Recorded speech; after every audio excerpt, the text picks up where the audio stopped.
are back again. Yes, very exciting. Talking about today the art of self-pleasuring and specifically a quote-unquote how to masturbate. Gosh. Why are we doing this? Well, it was the 5th most highly searched thing in Google when it comes to sex, and seems appropriate because it's a highly charged topic. Yes. And we're not probably just going to be following the list of Google things forever, because if you've but this is what it. we talked about We're going prior, to do just the 5, and then we have a lot of things that we love to talk about that we're going to be also addressing. Which are also questions still that are coming from you all. But normally, they get maybe a little bit less basic. It depends. It'll be a lot of variety. It's going to be some fun stuff. Edgy stuff too. Anyways. So back to masturbation.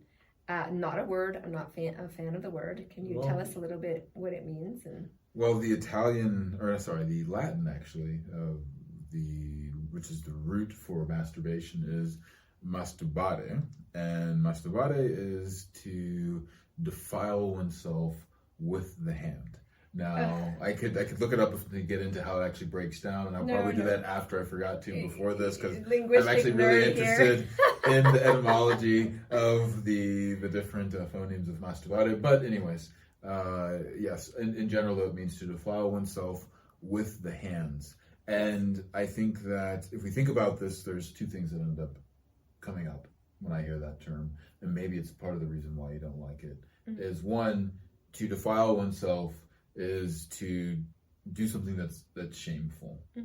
And this is how a lot of people can relate to masturbation, that it is done, you don't speak about it to not even your partner. It's done when your partner's not around. It's done when no one else is around. No one else should even know about it, what and how you do it. These might be some of the most personal things that you keep, and the thing that you fear for when you're having the history of your laptop searched or whatever it may be. Yes, and some people genuinely, they how to masturbate was the question. They don't know how, and so they're curious. Clearly they want to. There's a desire to. The whole shame bag thing is like so much, right? But actually to touch oneself is incredibly natural. I remember looking at a study that had done a little bit of videos of, now whether it might be a controversial study, but they, the ultrasounds they do. Oh, babies in utero? Yes, and some were assuming that the movements they were seeing were the babies touching their genitals and then kind of having little spasms. So they were thinking pleasure or orgasm. Now, from a Taoist perspective, that makes so much sense. The reason it makes sense is sexual energy in that perspective is life-giving. It helps you grow and get strong and be vital. So somehow, if the instinct of the human being is to generate pleasure because it knows it's good for itself, it doesn't surprise me that we would naturally be doing that in utero, as much as we would have our heart beating and digestion and all these other things that are getting primed in the uterus. Because it's part of a healthy lifestyle. It has multiple benefits to an overall living quality. Yeah, and if you look at, say, like the bonobos, so you have extensive self-pleasuring. It's very natural to bonobos, and they actually resolve their stress that way. They keep their mental health up by generating pleasure, and it's not always interactive pleasure. And I think what's lovely about it is that you can do it anytime that you desire in appropriate settings. I'm not saying everywhere, but it's on you. You have the access, so you don't have to be lonely. You don't have to wait for the special person. You don't have to wait for the special opportunity. If you're wanting to generate pleasure, which I think is a beautiful desire, then the ability to do so is right there, pun intended, in your hands. Yes.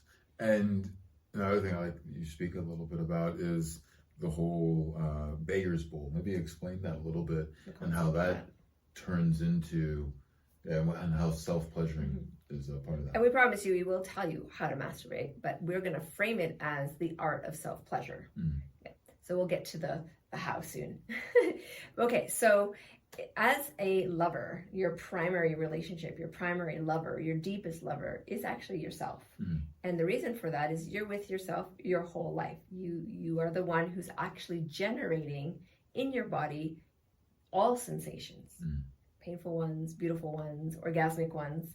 And I often say, if I could hand you a bowl of orgasms, I so would love to do that. I would, if I could actually do that, I think I'd go around the world and just hand out orgasms like all day long. I'd be like, oh my God, you need like 10 and you need 30. And well, you need like at least one. And so I think I would really enjoy that. But the truth is one cannot do that. And so orgasm is something that our own bodies generate within its own self.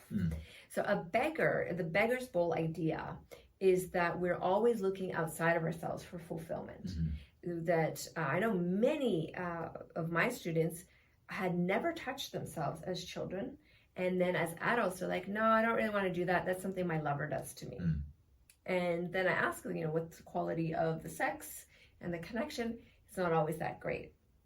So I really firmly believe that quality time with oneself, how we touch ourselves, how we approach self-pleasuring actually is reflected in how we have sex. Yeah. Okay. So the beggar would always then look for the partner to turn them on, for the partner to get them going, for the partner to give them an orgasm, for the partner to satisfy them, for the partner to make them feel secure, for the partner this, the partner that. And there's so much on the partner that the partners actually can't breathe, right? But we're doing that. If there's two beggars in the room, it's a really empty relationship. Then there's the gourmet plates. So there is a happy side to this. And this is something that we all have access to. And the gourmet plate is simply the result of all the ways in which you cultivate pleasure and self-love and self-respect and all your gifts, of your natural gifts, the gifts that you just have in your personhood that you have to offer others without having to bargain. So a lot of women, they will actually do acts of sex in exchange for like little crumbs of love, for example. When you start a deeper self-pleasuring practice where you really honor yourself as the beloved, your own lover, you won't do that anymore because you realize I'm gourmet. Like I'm not going to dish this out just to anybody, and I'm definitely not willing to just get crumbs in exchange for this gold. Yes. Well, so there's two things that come up for me here then. One is if you are in the place of self-generating a lot of pleasure and you're doing this frequently with yourself, then not only are you not a beggar because you are no longer dependent on the other person, but you're actually putting out pleasure that then has a much greater chance of bringing a person into the synchronicity of that pleasure, encouraging them, inviting them in as well. So it becomes very important in both giving pleasure, but also in attracting the type of person that is also generating pleasure at the same place. So we're touching on a big thing here because to be that gourmet person where you're self-generating and you're magnetic and you're attracting and you're creating what you love, it actually requires some effort. It's not a lot of effort, but it is a choice that we need to make. And unfortunately, it doesn't suit the consumer ideal, meaning that your happiness is something outside of yourself. Your happiness is something you're never quite ever going to attain because you're just not good looking enough, have enough money, young enough, this enough, that enough, right? So when a person goes, forget all that and generates their own pleasure, in a way, it's a liberation act. Because now you don't need all that stuff. You feel good and really good, and it's free. And your mental health is more resilient, your emotional health is better, your hormonal health is, all the systems in your body operate so much more optimally when you're every day generating pleasure for yourself.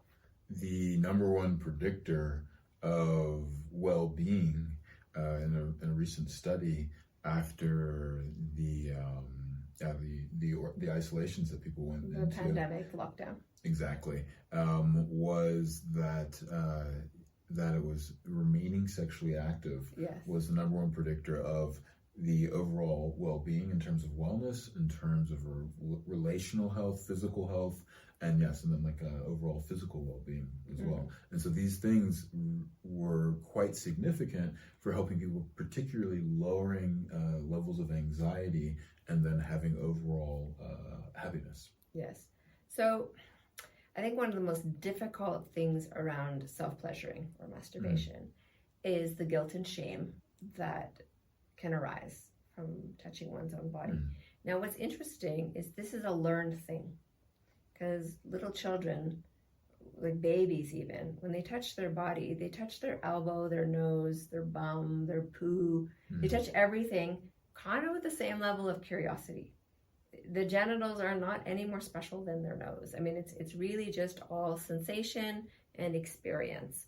Somewhere along the way, through limbic resonance, through enculturation of whatever is going on in their environment, they might learn that touching their body is dirty, bad, wrong, evil, etc., etc. And it's interesting because literally everything else at that age, the more sensational, more exceptional, more pleasureful it is, you want what?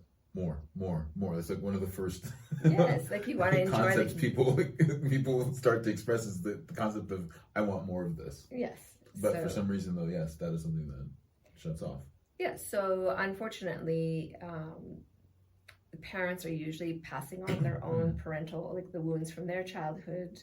If there's been any trauma or abuse in either lineage, that also can cause people to be overly protective, or if you've not had a healthy relationship with sex, it can feel really scary. And then you walk in on your child doing something very innocent. Children do not look at sexuality the way we do as adults at all. And yet we project the adult mind into the child and we think, oh my God, this is disgusting. It's not the same thing for a child. Yes. And nor is because we have been taught by culture or our own experience or heard stories or whatever it is that this behavior leads towards A, B, C, D, X, Y, and Z. Now let's look just for a moment to make a case for pleasure so that we can then get into some self-pleasuring things. Well, we talked though, before we get into that, is one of the things I mentioned earlier was, that shame comes up around the self-defilement. Yes. But I also wanted to talk about the other part, which you actually finished with just now and mentioned, which was this aspect of creating a gourmet meal as opposed to the beggar's bowl. Yes. And so now, whether it's for shame reasons, or it could be laziness, or it could be it's the only way we've seen it, to get that quick one-off to just release yourself. If you are looking to bring into your life another partner or a sexual experience with another person, but you are continually giving yourself the fast food treatment, then that's what's likely going to happen when you then have sex, because as you said, the way that you masturbate is reflected in sex. So if you are, quote unquote, let's say even sticking with the word defiling yourself with your hand, meaning that you're training yourself to have the sex that you don't want to have, or if you are treating yourself during a sexual experience in a way that if a lover were to do that it would be way too fast, or make you anxious, or feel that you hadn't really been explored or opened up.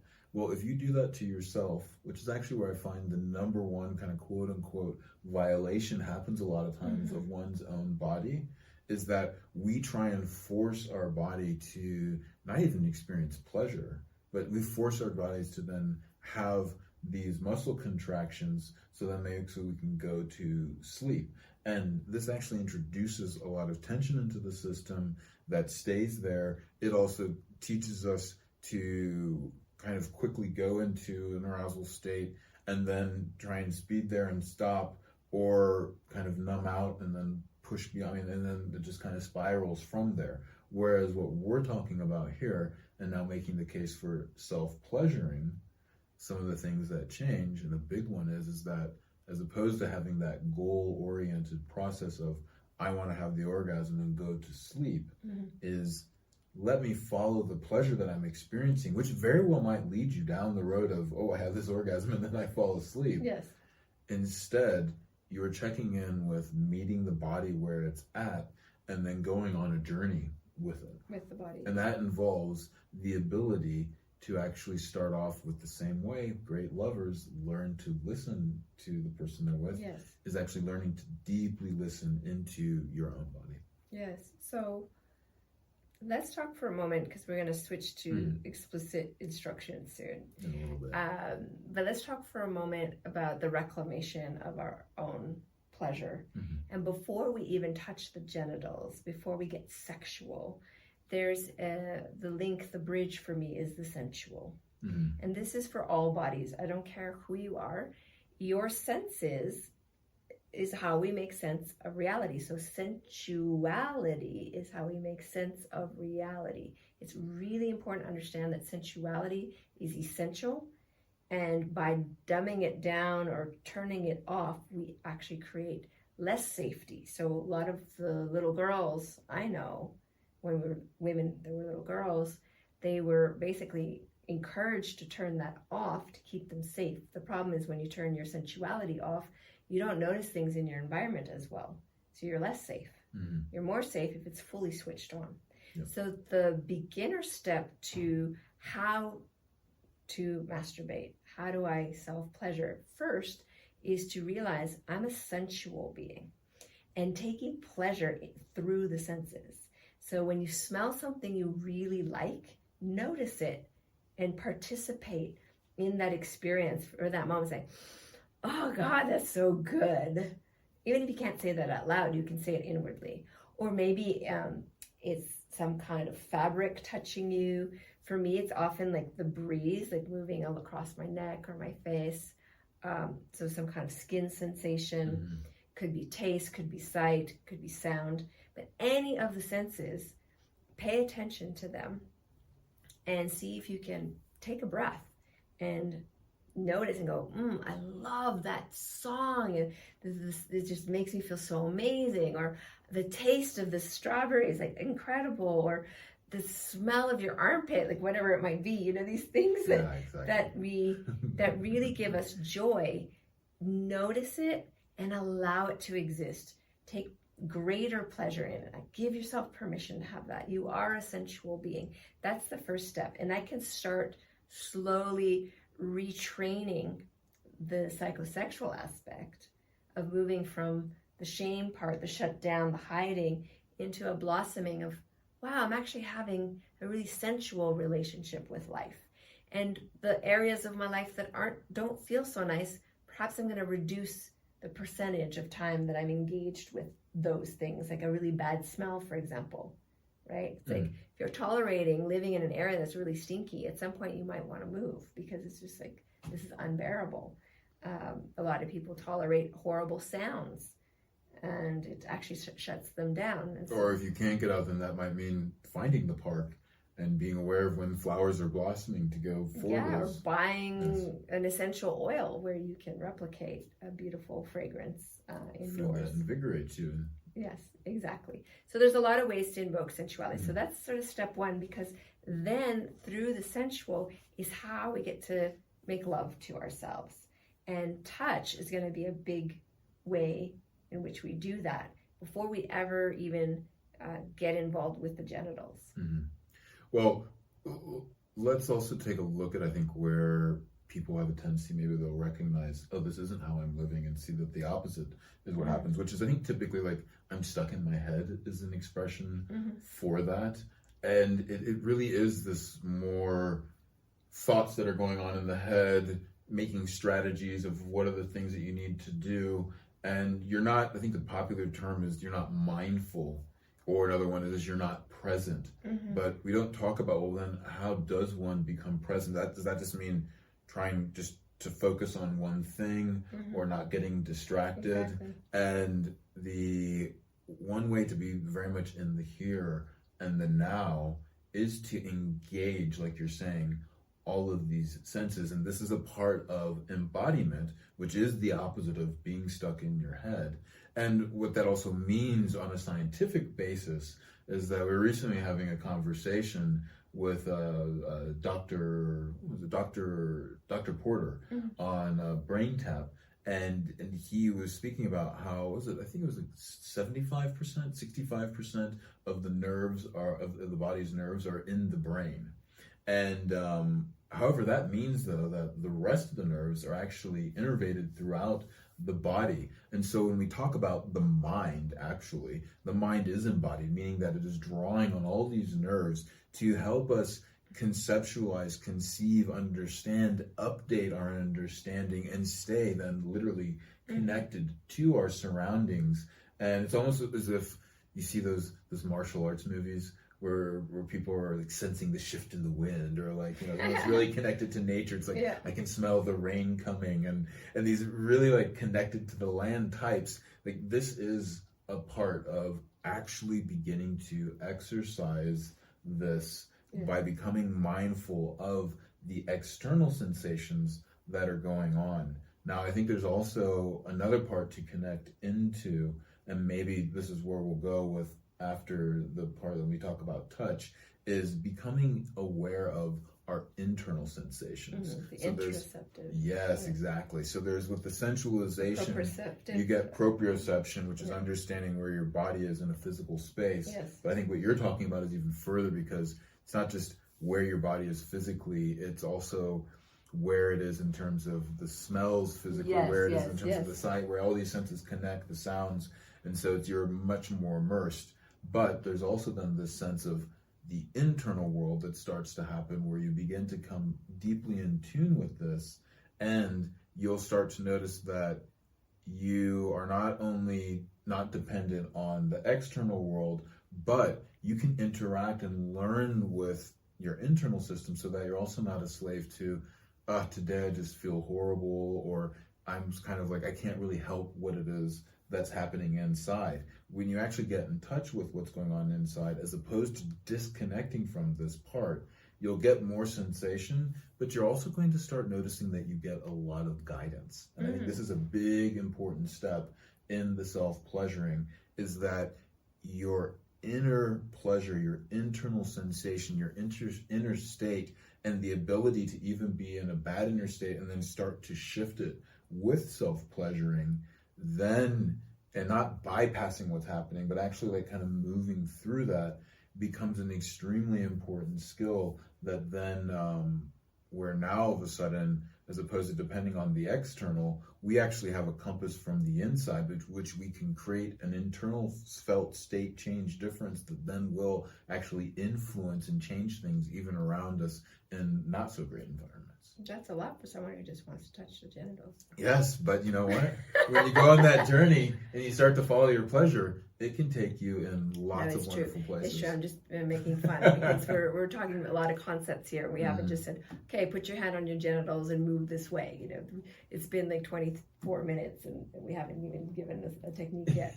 But it is a technique. Sensuality is a technique. Your mindset is a technique. Your ability to perceive, as you said, your environment, where you are in the environment, your ability to perceive and know and feel and sense what is actually happening within your own inner world. These are huge parts of being a good lover. Let's go ahead and do a very quick little minute feel into, for the last minute here, that someone can follow along with. I think it'll be a great segue then before we jump into our deeper material, since people have listened this long. All right. What do we do? So I just want you, the listeners, you yourself, to close your eyes. Inviting us to do that. Inviting you all to close your eyes. That's exactly. It's not about my want. It's if you'd like to. Close your eyes for a moment and bring your attention to the tip of one of your fingers. And now I want you to feel what's happening beneath the skin. Become aware of that kind of area inside of that finger. It might feel a little bit like a tingle. It might start just at the very tip of it. And start to deepen your breath and allow for that internal sensation to start to spread. Become aware of your lungs, breathing in air. Breathe into your belly and notice how there's a gentle rock that happens in your body. See if you can identify and feel your heartbeat.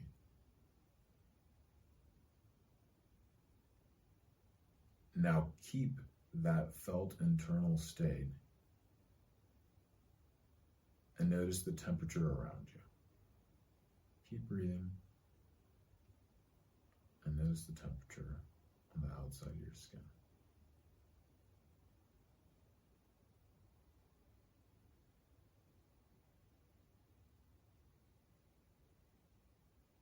And from here, just gently move one of your hands and stroke a part of your body as you maintain awareness inside. Feel the temperature of your body and that touch of your skin.